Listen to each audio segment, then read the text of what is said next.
Isang mapagpalang araw po sa ating lahat. Ako si Emmanuel O. Alejandre, and for today, November 5, we will be answering the question of pagod ka na ba sa paghihintay? Now, this topic personally hits very hard because most of the time I desire a lot of things. And yes, I am praying for these things. And of course, just as it usually is, not all of the things that I want and pray for are given to me. That is because we should be waiting on the Lord. Because waiting on the Lord means trusting His timing with a heart of faith and patience. It's not passive, hindi lang yun naghihintay ka, wala kang ginagawa. But it's active, seeking God in prayer, obeying His word, and resting in His promises. As we wait, we learn to depend on His wisdom rather than our own, and discover that His timing is always perfect and His plans never fail. Because tayong mga tao, we are very impatient. When we want something, we want it now. Kung may onting delay, naaasar na tayo. We grow impatient and we tend to be rash and do very very wrong things just so that we can get what we want. But the thing is, even though we want it, do we need it? And if it were to be given to us today, right now, will we be able to manage it and keep it in its good condition? Let's say for example, no, gusto mo ng isang motor and it's taking you a very long time to get this motorcycle. So you begin to sell things in your home, in your own possessions, so that you can afford this motor. Then when you have bought this motor, hindi mo naman pala kayang gamitin. Hindi mo rin kayang alagaan. Say for example, no, nasiraan yung motor mo, hindi mo naman alam kung paano i-maintain, kung paano i-fix. Then yung blessings na yun, hindi mo naman pala kayang i-keep. So sayang lang. And that's why waiting on the Lord is very crucial. Because waiting on the Lord is not saying that the Lord is doing nothing.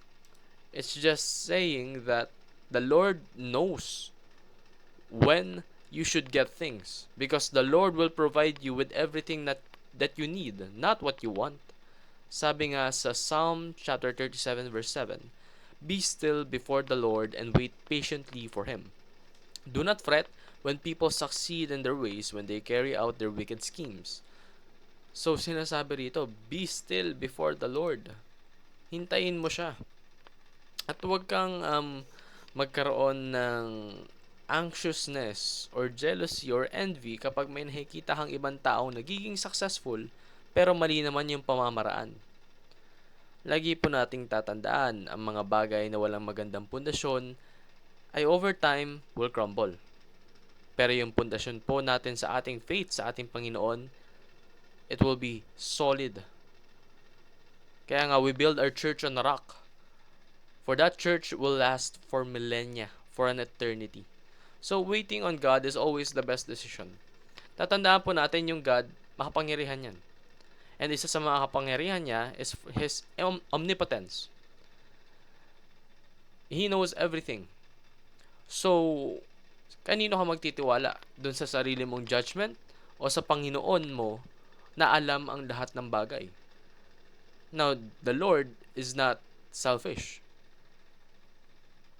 Hindi siya madamot na hindi niya bibigay yung gusto mo. It's just so that there is a better timing for that desire of yours. And maybe that desire of yours doesn't align with God's will, and it will only harm you. So God knows what's best for us.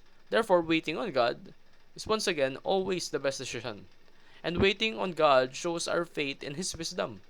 Say for example, no, you're so very impatient, inip na inip ka na talaga makuha yung gusto mo, na hindi ka na nagtiwala sa Panginoon. Lagi mong tatandaan na yung Panginoon, alam niya ang lahat ng bagay.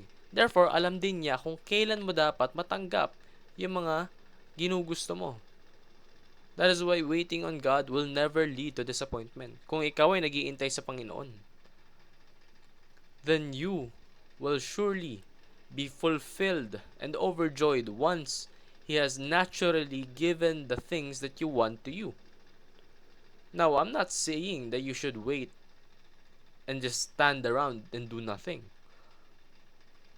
While you wait, you need to be active. You need to do your best to keep on obeying God. Because obeying God makes it so that you are aligned in His will. And kapag aligned ka sa will niya, surely, in the right time, God will provide you with the desires that you have in your heart. And delight in waiting while trusting in God. Hindi mo kailangang mabagot. Hindi mo kailangang malungkot kapag naghihintay ka sa Panginoon. Waiting on God is a blessing. It just means that while waiting for Him, you will have to deepen your faith. You will have to improve your trust on the Lord, and you will have to do your very best to improve so that when the time comes, you will be ready for the blessings that He has. So do your best while praying for God's intervention. Don't stand around. Say for example, gusto mo ng mataas na posisyon sa isang company.